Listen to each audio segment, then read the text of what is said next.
Oman rubber plant ಎಲ್ಲರೂ ಕೇಳೇ ಇರ್ತೀರಾ, ಆಲ್ಮೋಸ್ಟ್ ಎಲ್ಲರೂ ನೋಡೇ ಇರ್ತೀರಾ. ನೋಡದೇ ಇರೋರಿಗೆ ಕೇಳದೇ ಇರೋರಿಗೋಸ್ಕರ ಈ ಒಂದು ಇನ್ಫಾರ್ಮೇಷನ್.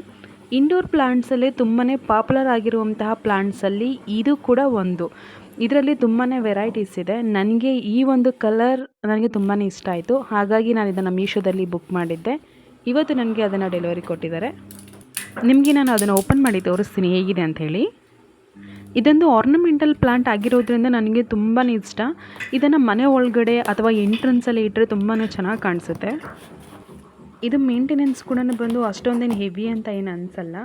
ಇದಕ್ಕೆ ಸನ್ಲೈಟಲ್ಲಿ ಬೀಳುವಂಥ ಜಾಗಕ್ಕೆ ಇಡೋದೇನು ಬೇಡ. ಇದು ಹೆಸರೇ ಬಂದ್ಬಿಟ್ಟು ಇಂಡೋರ್ ಪ್ಲಾಂಟ್ ಅಂತ. ಮನೆ ಒಳಗಡೆ ಇದನ್ನು ಬೆಳೆಸ್ಬೋದು. ಸನ್ಲೈಟ್ ಬಿದ್ದರೆ ಏನಾಗುತ್ತೆ, ಲೀಫು ಬೇಗನೆ ಹಾಳಾಗುತ್ತೆ.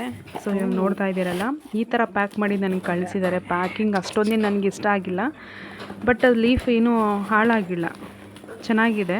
ಇದು ಕಣಮ್ಮ, ನೀವು ನೋಡ್ತಾ ಇರೋವಂಥ ಈ ಗಿಡಕ್ಕೆ burgundy black prince black rubber plant ಅಂತಲೂ ಕರೀತಾರೆ. ನಾನು ಇದಕ್ಕೆ ಬ್ಲಾಕಿ ಅಂತ ಹೇಳಿ ಕರಿತೀನಿ.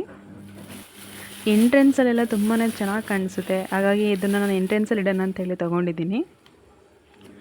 ಈ ಒಂದು ಗಿಡನ ತುಂಬ ಚೆನ್ನಾಗಿ ಬೆಳ್ಕೊಳ್ಳುತ್ತೆ. ಇದು ಒಂದು ಲೀಫ್ ಇದೆಯಲ್ಲ, ನೀವು ನೋಡ್ತಾ ಇದ್ದೀರಲ್ಲ, ಈ ಒಂದು ಲೀಫಿಂದನೂ ಕೂಡ ಈ ಒಂದು ಗಿಡನ ನಾವು ಬೆಳೆಸ್ಬೋದು. ಅದು ಹೇಗೆ ಅಂತ ನಾನು ನೆಕ್ಸ್ಟ್ ವೀಡಿಯೋದಲ್ಲಿ ನಿಮಗೆ ನಾನು ಹೇಳ್ಕೊಡ್ತೀನಿ. ಸದ್ಯಕ್ಕೆ ನಾನು ಇದನ್ನು ಒಂದು ಚಿಕ್ಕ ಬಾಕ್ಸಲ್ಲಿ ಹಾಕ್ಬಿಟ್ಟು ನಾನು ಈ ಥರ ಫ್ರಂಟಲ್ಲಿ ಇಟ್ಟಿದ್ದೀನಿ. ಎಂಟ್ರೆನ್ಸಲ್ಲಿ ನಾನು ಇದನ್ನು ಕಾಣೋ ಥರ ಇಟ್ಟಿದ್ದೀನಿ. ಇದರ ಒಂದು ಲೀಫ್ನ ನಾವು ನೋಡ್ಕೊಂಡು ಅವಾಗವಾಗ ಅದನ್ನು ಕ್ಲೀನ್ ಮಾಡ್ತಾ ಇರಬೇಕು, ಇಲ್ಲ ಅಂತ ಹೇಳಿದ್ರೆ ಎಲೆ ಕೊಳ್ತೋಗ್ಬಿಡುತ್ತೆ. ನಿಮಗೆ ಈ ವಿಡಿಯೋ ಇಷ್ಟ ಆಗಿದ್ರೆ ದಯವಿಟ್ಟು ಸಬ್ಸ್ಕ್ರೈಬ್ ಆಗಿ. Thank you.